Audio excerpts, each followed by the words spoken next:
মোহাম্মদ শাহেদ, বয়স ৬ বছর।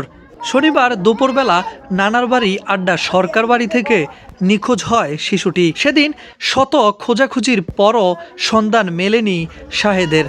সন্দেহের তীর পুকুরে, তাই জেলে এনে জাল টেনেও কোনো সুফল পাওয়া যায়নি। তারপরে করা হয় থানায় অভিযোগ। রবিবার সন্ধ্যায় পুলিশ এসে ঘটনাটি তদন্ত করে চলে যায়। সোমবার সকাল 7টায় হঠাৎ সন্ধান মেলে শিশু শাহেদের, তবে জীবিত নয়। যে পুকুরে জাল ফেলে খোঁজ মেলেনি সেই পুকুরেই ভাসমান লাশ শাহেদের। সবার প্রশ্ন, কোথা থেকে আসলো শাহেদের এই লাশ?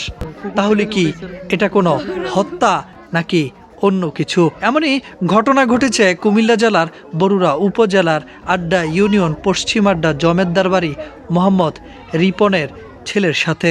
শনিবার সকালে ছেলেটা হারানো গেছে। তারপরে এলাকার মানুষ, আমাদের পাড়ার মানুষ সবাই খুঁজতেছিল যে কেউ নিয়ে গেছে কিনা, তাই মাইকিং টেকিং করা হয়েছে।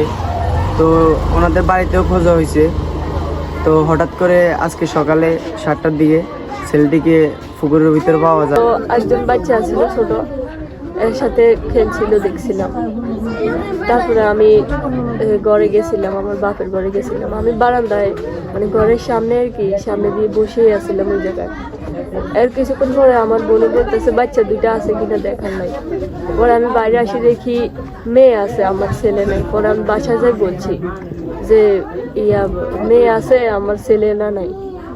তারপরে আমি খুঁজলাম বাড়িতে, আমার শাশি যদি ওদেরকে জিগাইলাম যে আছে কিনা বাচ্চা, তারা বলে যে দেখি নাই, এদিকে তো আসে নাই।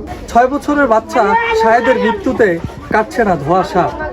আদৌ কি স্বাভাবিক মৃত্যু নাকি হত্যা, তা নিয়ে সুস্থ তদন্ত চাচ্ছে সাধারণ মানুষ।